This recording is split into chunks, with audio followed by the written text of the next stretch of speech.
Aloha and welcome to the Spring 2018 edition of UHMTV, a show brought to you by the journalism students at UH Manoa's School of Communications. I'm Fernandez. And I'm Chanel Diaz. Thank you for joining us. Over the next half hour, we'll look at how Oahu's largest homeless encampment may be shut down. Learn what UH is doing to prevent gun violence on campus. And how this little critter is causing a pesky problem for Big Island crappie growers. Plus, a talk story session with UH alum and spokesman Dan Meisenzahl. Thanks for joining us on UHMTV.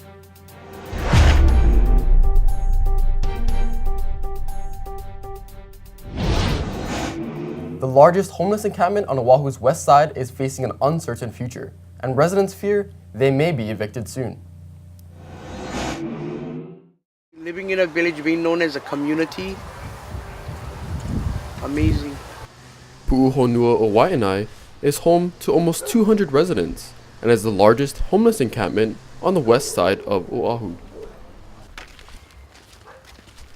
Twinkle Borge, who is also a resident, is the leader of the 19.5-acre camp and is often referred to as the mayor or governor. Stealing, sex offenders, I will not deal with that. That's the only time and reason why I would kick you out. Lawmakers have proposed a bill to designate areas around the state where homeless could live and receive services as needed. But Borge and other residents believe they need a seat at the table. The state and DLNR should be honest with us instead of acting transparent. In a Waianae community board meeting last March, state officials announced plans to clear the property by May or June of this year. Some lawmakers say people are being priced out of housing. The cost of living in Hawaii and the housing market is ridiculous, and the average person these days aren't able to afford these kind of units. A single family home in Hawaii costs, on average, $628,000, up 6.5% from this time last year.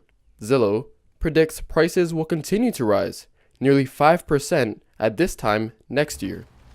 One of the locations proposed to move the homeless encampment is a residential neighborhood off of Akawai Road. Here's what one Waianae resident has to say. Some neighbors were kind of worried about the traffic and drugs, and those are legitimate concerns. But if we try and embrace and try and help each other, I think we could work through those types of problems. I hope they really are working with us and not against us. I don't know what's going to happen for real. Although the future of Pu'uhonua o Waianae remains uncertain, lawmakers are hopeful for a positive solution for both residents and the state. For UHMTV, I'm Fernandez. That's very interesting. So, what was it like visiting the camp? It was really cool. The camp was like a little village with pathways and gardens and even play areas for the kids. So moving would be quite a difficult thing for them. Thanks, Kainoa. As the Waianae community struggles with housing security, UH is dealing with its own issues of security and how to prepare for the threat of gun violence. While the state of Hawaii is not on the list of deadliest mass shootings in the United States, like Las Vegas and Florida, UH Manoa's Department of Public Safety would like to remind students that a mass shooting is always a possibility. But as far as I know, there's been no incident like that I've ever heard anybody at our department refer to. The DPS began the Active Shooter Awareness and Response Training at UH Manoa.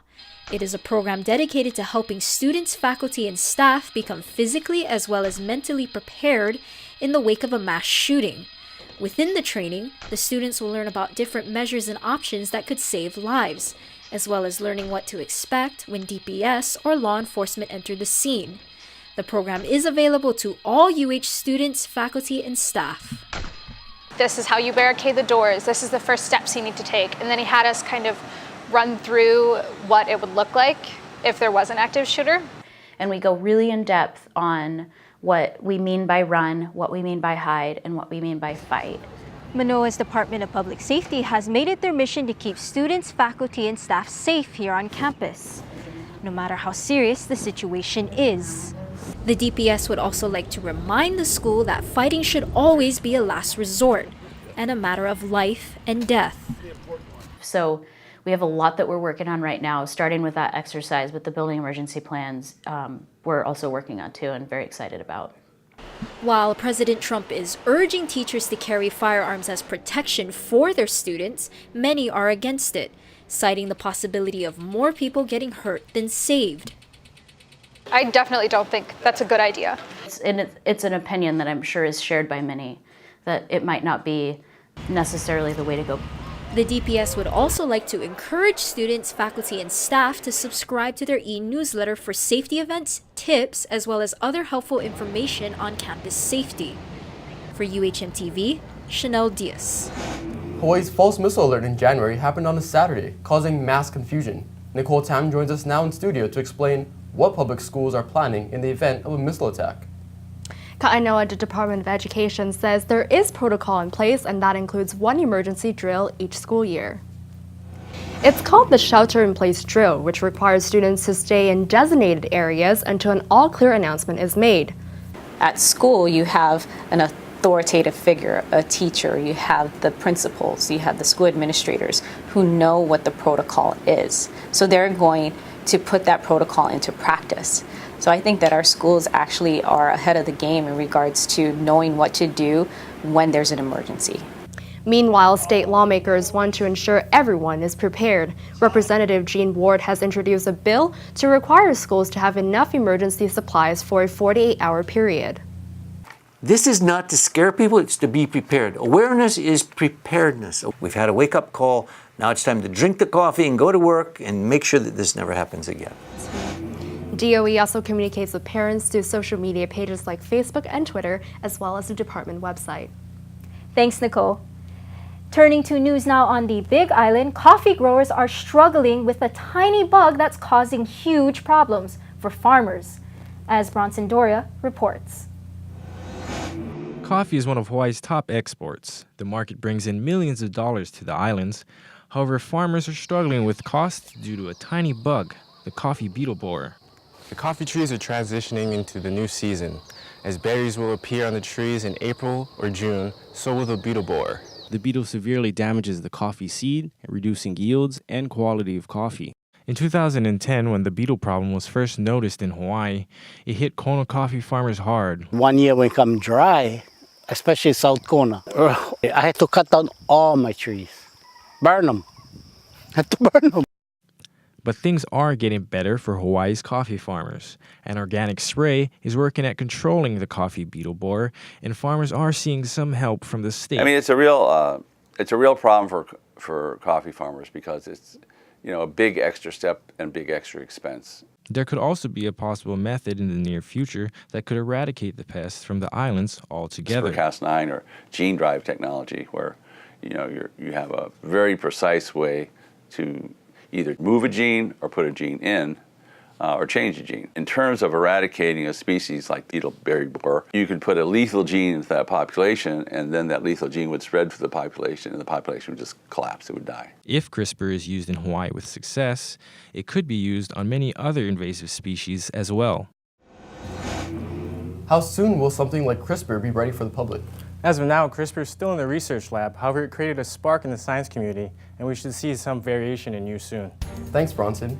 When we come back, How Hawaii's firefighters are fighting for more health coverage. Stay with us for more on UHMTV.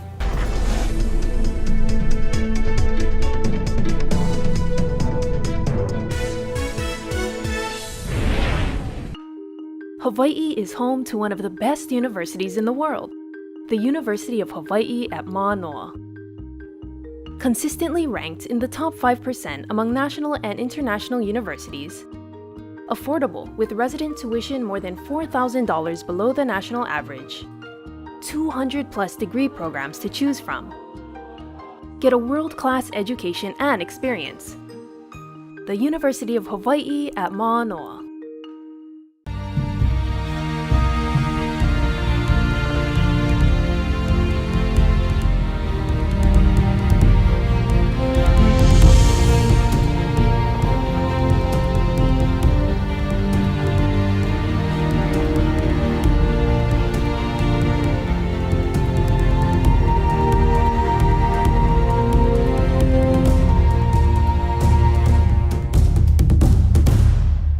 I chose UH Manoa's College of Social Sciences because it inspires me to be bold and unafraid, to stand out, speak up, defend, and question. It's about being in my element, being engaged, and being part of something great.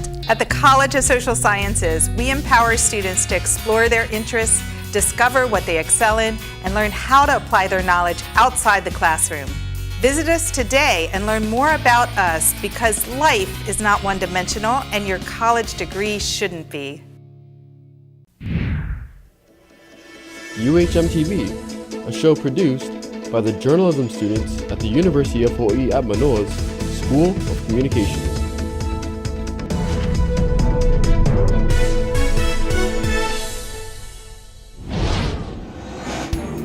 Welcome back to UHMTV. A bill to give patients the right to die in Hawaii is making headway at the state capitol.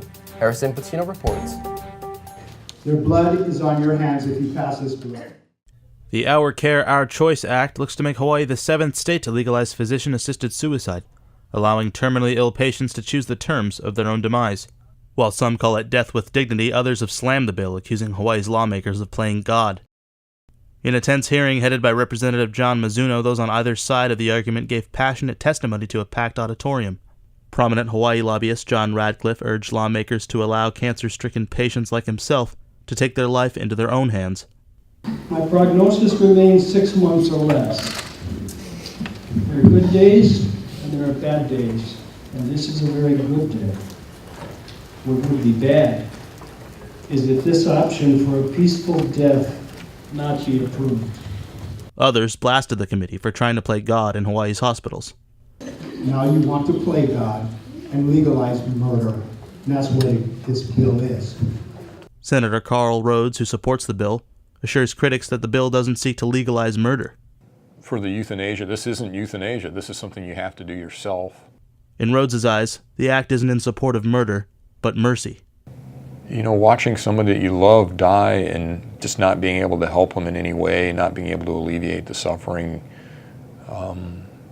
where they're in some cases they're actively saying, you know, I wish I was dead. I don't see why we shouldn't have a way to address that. Scott Foster was a hospice worker for his family and many close friends during the AIDS epidemic, and saw firsthand the need for legal aid in dying. I'm gay, and I watched many of my gay friends and close friends die horrible deaths. I wouldn't even begin to try to describe some of the horrible things I've seen, because I was a caregiver for some of them. While Foster acknowledges the religious opposition to death with dignity, he has a simple message for the bill's detractors. Well, I respect their right to believe anything they want, as long as they stay out of my life and my bedroom and my deathbed. Effective January 1st of next year, Hawaii's terminally ill will have the right to meet the end of life on their own terms. For UHMTV, Harrison Patino. So Harrison, why would somebody choose to die? Well, this is an issue of dignity and control. Many of those who support this bill are terminally ill patients who want to choose the terms of their own demise. Thanks, Harrison. Another measure moving through the legislature involves extended medical coverage for firefighters. Brandon Rivera has more.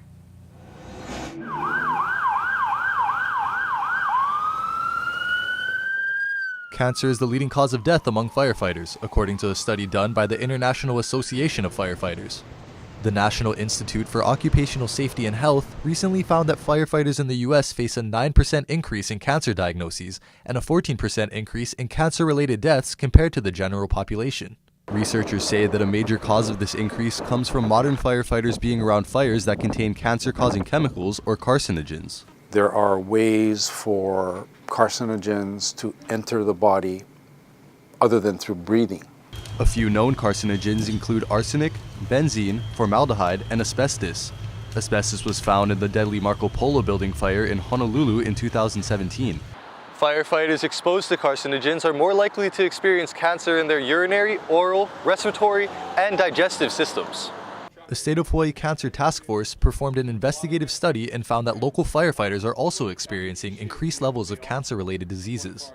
This information is passed on to fire science students at Honolulu Community College. We actually go over a lot of hazmat incidents and how a lot of chemicals are involved, and it does affect them, and cancer is on the table. In stride with the nationwide movement to be more careful around the scene of fires, the state of Hawaii has proposed a bill that would make it easier for firefighters to receive health benefits when diagnosed with cancer. House Bill 1778 requires private healthcare plans to pay for or provide medical care for workers diagnosed with cancer on the job. Legislature believes the bill will ensure that Hawaii's firefighters receive proper medical treatment, along with emotional and financial support. I think alleviate some of that anxiety that the firefighter is going through and his family, you know, that should be taken care of. After 4 previous attempts, this year's version of House Bill 1778 is progressing through legislature with little resistance. For UHMTV, I'm Brandon Rivera. So Brandon, what are firefighters doing to reduce cancer rates? Well, on top of being extra careful with their equipment after emergency responses, firefighters are taking annual health exams to detect early stages of cancer. Thanks, Brendan. When we come back, we'll sit down with UH spokesperson and proud UH alum, Dan Meisenzahl. Don't go away.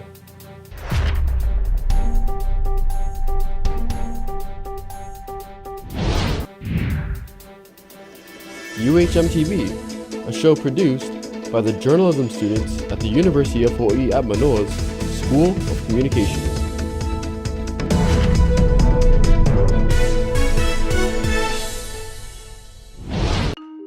Hawaii is home to one of the best universities in the world, the University of Hawaii at Manoa.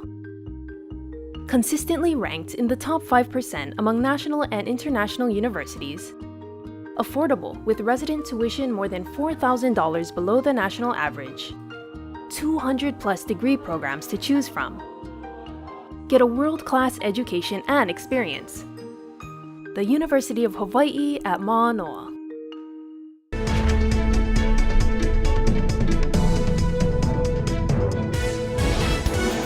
Welcome back to UHMTV. He's a former newscaster and UH graduate. And now he's a spokesperson for the entire University of Hawaii system. Our own Nicole Tam had the chance to speak with this proud UH alum, Dan Meisenzahl. This was Dan Meisenzahl's ID when he was a student at UH Manoa. He had no idea he'd be the spokesman for all 10 campuses in the UH system. He's the man to call for all university inquiries since 2014. We sat down with him in studio to chat about his time at the university. The University of Hawaii had a huge impact on me, and that's why it's such an honor to be working here. I really kind of came here lost with no direction, didn't know what I wanted to do, or didn't really actually have the confidence to be here. As the semesters went by, Meisenzahl felt more comfortable and got involved by writing for the campus newspaper, Kaleo. He then worked in local television for more than 2 decades before switching over to communications. He was an anchor and reporter at KITV before he became the spokesman for the State Department of Transportation in 2011. A lot of the skills that I learned in journalism, they really translated on being on the other side of the camera, so to speak. And then there's even more to it when it comes to just communications in general. It's not necessarily just putting out news releases, especially here at the University of Hawaii. The strategy has been really, really fun. The university has been involved in different issues like emergency preparedness after the false missile alert, the 30-meter telescope debate, and resolving the Title IX compliance review. Meisenzahl's job is to keep the community informed. I think the other thing too is instead of kind of hoping a bad story doesn't come out, what we try to do is that we plan how we want it to come out. And so we will proactively push news out. And we'll, for example, the Title IX compliance review, we sent out all the information, sent out something first to our community because that's the most important thing. And then we sent it to the media, and then I personally called every member of every media outlet and let them know that the story's here, here's the information, here's when we'll be available. And I think that goes a long way into making sure at least your side of the story is told. Even with a 24/7 job and answering phone calls at 2 a.m. in the morning, Meisenzahl puts family first. You just got to plan it, you know. Honestly, the job is a means to an end, and the end is a family. And I have 2 daughters and a wife, and you know, they're the most important things. And on top of that, I try to get in the ocean at least once a week. A lifelong surfer growing up here in Hawaii, right down the street from the university. As someone who's been a student at the university, he does have some advice. And so life really is what you make of it. And there's so much here at UH Manoa that you could really make life super, super interesting. And who knows, find what you love. And if you're doing what you love for the rest of your life, life will fly by because it'll just be a joy instead of a drag. For UHMTV, I'm Nicole Tam. Still to come on UHMTV, what lawmakers are doing to address the opioid crisis. Stay with us. We'll be right back on UHMTV.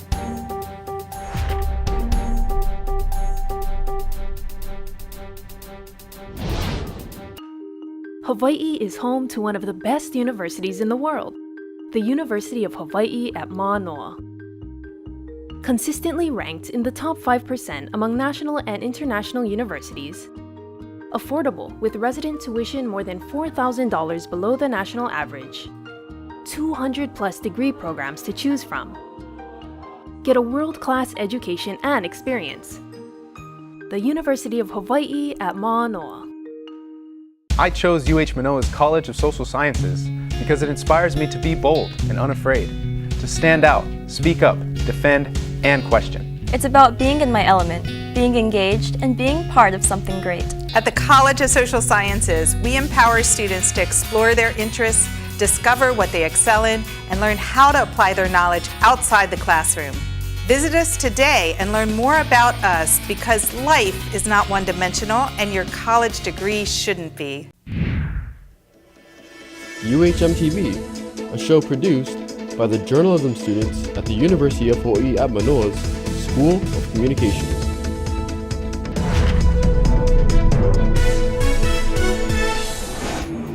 Welcome back to UHMTV. A plant called kratom is growing in popularity. It's used to relieve pain, and it's legal for now. Bronson Doria reports. A growing number of residents are benefiting from kratom for its relaxing and pain-relieving effects. Kratom is a plant from Southeast Asia where the leaves are ground into a fine powder and is added to a drink, sort of like a tea. People with chronic or severe pain are finding help with kratom. Dave Lee says the plant saved him 5 years ago when he depended on painkillers after recovering from multiple surgeries due to a bicycle accident. So I found that kratom was highly effective in enhancing a positive outlook on life in addition to the pain killing. Even college students are finding use from kratom, saying it also acts as a stimulant similar to coffee in addition to relieving pain. But yeah, when you're just you're studying for hours on end, it really helps to kill a little bit of pain. Ian offered me kratom to see how mild the plant is, and while drinking it, I did notice a slight relief with some extra focus. Some users of kratom say it's comparable to a soothing cup of tea or a strong cup of coffee, but some government agencies believe it's more dangerous than beneficial. What would you compare kratom to? It's kind of like, I'd compare it to like coffee or maybe tea, maybe even like Adderall. How long does usually the effects of kratom take to kick in? They're actually pretty fast, actually. Yeah, because it's just probably as fast as coffee. Oh, really? Yeah. However, overdoses relating to painkillers and other opioids has urged federal agencies to regulate kratom. Now they're calling it an opioid, and if it's an opioid, then it needs to be banned or regulated. There's currently a petition to prevent a national kratom ban by the American Kratom Association. The petition needs 100,000 signatures, and it has around 70,000 as of now. If kratom is deemed illegal, how soon is that expected to happen? Probably not anytime soon. Supporters believe there are many health benefits and more research is needed. Thanks, Bronson, and thank you so much for joining us on UHMTV. If you'd like to send comments or feedback, please visit us on our Hoa Oahu website. Until next time, from all of us at UHMTV, aloha and a hui hou.